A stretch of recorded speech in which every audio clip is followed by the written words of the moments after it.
ABC 10 News at 5 starts right now. San Diego County now has the largest cluster of the UK variant cases in California, and scientists say it is rapidly spreading. The steps we need to take in the coming weeks before it could become the dominant strain of COVID-19. And a brand new drive-through vaccine site is coming to the North County, where it will be located and how you can get an appointment. Plus, she really brought the community together because it was a joint effort. A runaway dog bringing some excitement to a quiet retirement community. In a story that's positively San Diego, we explain how they managed to gain her trust and get her back to her foster home. ABC 10 News at 5 starts now. And good evening. I'm Steve Atkinson. I am joined remotely by my co-anchor, Lindsay Pena. We're going to be checking in with her shortly. But first, San Diego researchers are releasing a new study that shows the highly contagious UK variant of COVID is on its way to being the dominant strain in the U.S. It's already found here in San Diego County. And as our ABC 10 News reporter Rena Nakano shows us, we might only be weeks away before it's the most common variant in the country. Alarming new data shows that the UK variant of the coronavirus is spreading rapidly. The variant is probably 35 to 40% more transmissible. According to Karthik Gangavarapu with the Scripps Research Institute, scientists are finding this specific variant at a rate much higher than the others. They predict it could even become the predominant strain in the country by mid-March. Growth of cases caused by this variant is basically an exponential. So you see that every 10 days, the number of cases you're finding it actually end up doubling. The governor mentioned the state's statistics at his daily press conference. 153 cases of the UK variant are here in the state of California. Now, San Diegans, you understand this well. About 138 of them have been identified here in San Diego. But this does not mean San Diego is California's epicenter of the state's spread of the UK variant. Gangavarapu says San Diego has world-class genomic sequencing capabilities, and many of the samples were collected locally.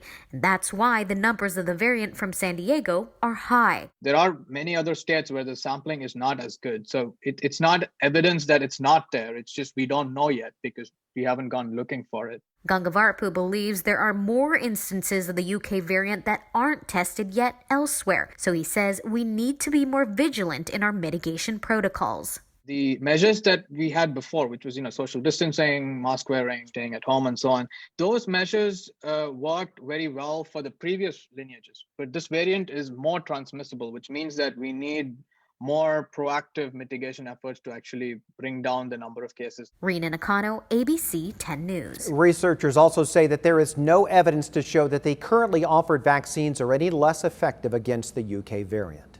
The vaccinations, however, we can't move fast enough. We are sobered and mindful of the scarcity that is the number of available vaccines in the United States of America. Nonetheless, we are not naive about our responsibility here in the state of California to move these vaccines out of the freezers and into people's arms. In all, more than 395,000 people in San Diego County have been vaccinated for COVID-19. And more than 70,000 have been fully vaccinated, meaning they've received both of their shots. Well, meanwhile, more COVID-19 resources are coming to the North County. We got our first look at a first-of-its-kind drive-through appointment-only testing site. We'll show you exactly how it works and when you can get an appointment. Standing in front of what used to be the old Palomar Hospital in Escondido, health officials and county leaders announcing the opening of a brand new testing and vaccination site. I'm hopeful that adding this one location and making it easier for our residents right here in North County will be an added blessing for them. The Vaccination Resource Clinic is the only appointment-based drive-through vaccination and testing site in the North County. Several levels of the parking garage will be used to keep traffic flowing and eventually vaccinate between 1,400 and 2,000 people a day. Our biggest challenge right now is vaccine supply, and we are seeking more doses from the state of California. This is our third room. So there's 5 more chairs here. The clinic will also offer monoclonal antibody therapy with a referral from your doctor.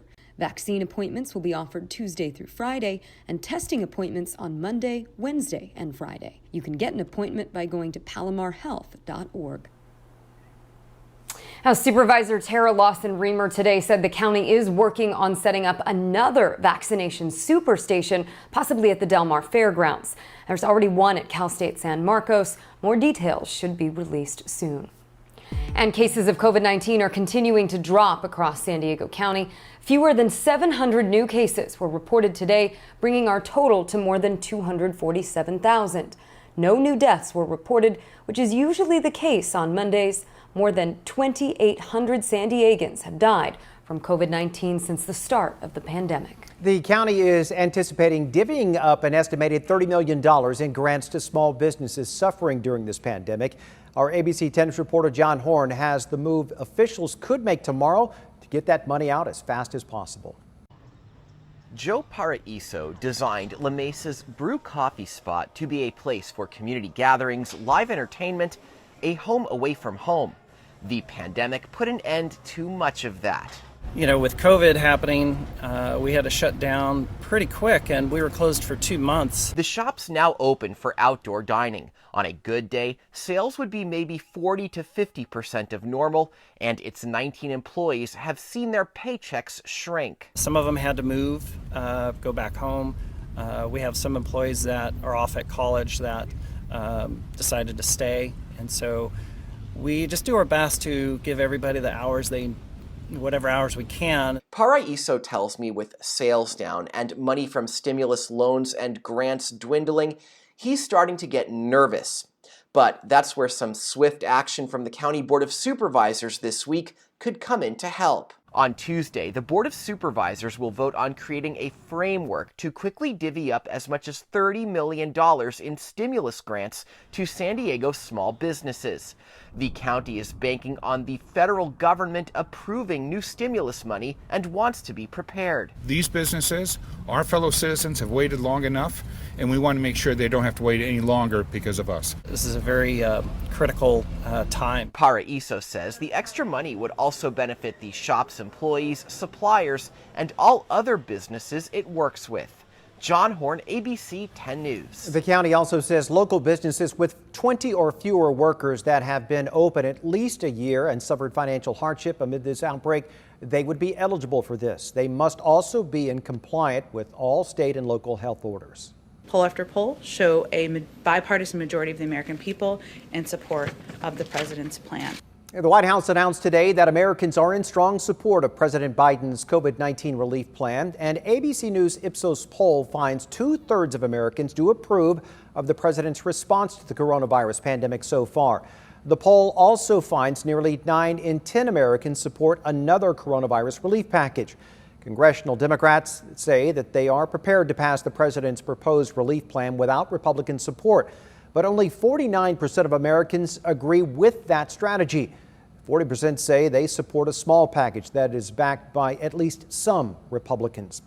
And you can follow any new developments surrounding the pandemic by downloading our free mobile app. Just go to the App Store and search 10 News. A man was rescued after falling 20 feet and injuring his back on a trail near Black's Beach. People saw that man fall around noon and immediately called for help. Lifeguards were able to climb down and stay with him until a helicopter arrived. Rescuers then lifted the man off the trail and flew him to Scripps Memorial Hospital. Lifeguards want to remind everyone to use caution when walking along the cliffs because those trails can be slippery. The family of a young man who died while hiking in Mission Trails is now pushing to get a bridge built at the spot where he fell. 21-year-old Max Lanai drowned when he fell into the swollen San Diego River during the last storm. People frequently struggle to cross the river there after rain. The city approved building a bridge in that spot nearly 2 years ago, but there still isn't a timeline for getting it built. Our son died stupidly, pointlessly, because the river was swollen and there is no structure to actually continue on the trail. And so we want to avoid another accident from ever happening. The new city council member for that district, Raul Campanillo, tells us that he is working to find out what needs to be done to speed up that process. The historic second impeachment trial of former President Donald Trump begins tomorrow. As ABC's Faith Abube reports, both sides filled briefs today with very different accounts of the facts and the constitutionality of those proceedings. Donald Trump's lawyers defending the former president ahead of his second impeachment trial, branding the process Democrats say they're using to hold Trump accountable for allegedly inciting the January 6th insurrection, political theater, urging them to drop the trial altogether. One of Trump's defense attorneys on Fox News. When you have the president of the United States give a speech and says you should peacefully make your thinking known to the people in Congress, he's all of a sudden a villain. But Democrats say there was nothing peaceful about Trump's rally held the same day as the Electoral College win for Joe Biden was being confirmed. Trump telling his supporters to fight to save their country and to march on the Capitol. Democrats now poring over a trove of evidence, including videos like this one from an accused rioter who said he was listening to Trump. Donald Trump asked everybody to go home. Trump's lawyer warning Democrats to be careful what they wish for, adding his defense also plans to use other videos to argue that Trump's words at the rally is protected free speech. There's an awful lot of tape of cities burning and courthouses being attacked, cheered on by Democrats. But Democrats believe it's a false equivalence, saying after his failed efforts to overturn the presidential election, Trump worked a mob of his supporters into a frenzy and aimed them like a loaded cannon down Pennsylvania Avenue. We fight like hell. 5 people died, including a Capitol Police officer. President Biden saying this when asked whether Trump should lose his political rights. Got an offer to come and testify. He's decided not to. We'll let the Senate work that out. But most Senate Republicans insist even holding an impeachment trial for a former president is unconstitutional. When something as horrible, as dastardly that happened on January 6th occurs, you cannot sweep it under the rug. And it's not clear how long this impeachment trial will last, but if it's not wrapped up by Friday, the defense and lawmakers have agreed to pause on Friday to allow one of President Trump's lawyers to observe the Jewish Sabbath. Faith Abube, ABC News, Washington. And ABC 10 News will carry live coverage of the former president's impeachment trial starting tomorrow morning. You can watch it on the ABC 10 News mobile app or your favorite streaming device. The grandfather who dropped his 18-month-old granddaughter from a cruise ship window will not be going to jail. Salvatore Anello pled guilty to negligent homicide in the death of Chloe Weigland. Today, the Puerto Rican government sentenced Anello to 3 years probation to be served in Michigan. That plea agreement included no jail time and no admission of facts. In a statement, Anello said that he felt relief that he and his family can move forward together.